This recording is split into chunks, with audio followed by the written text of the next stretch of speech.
आलीस का ग? इशू, अगं हे कसं काय? केवढं लागलंय ते. थांब एक मिनिट, हात बघू.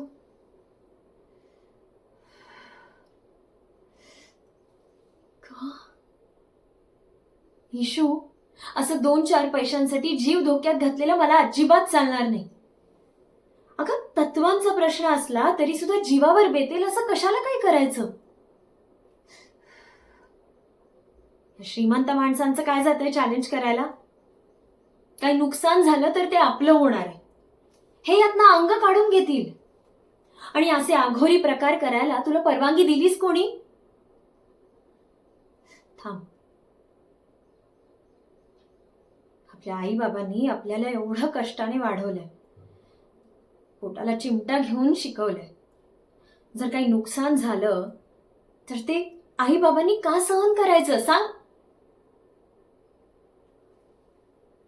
अगं इशू, माझी लाडाची बहीण आहेस की नाही तू? हा, असं रडायचं नाही.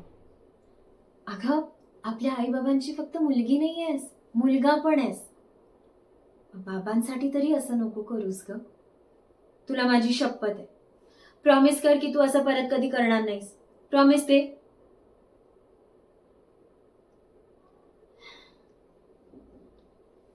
इशू, लक्षात घे की तू अजिबात एकटी नाहीयेस.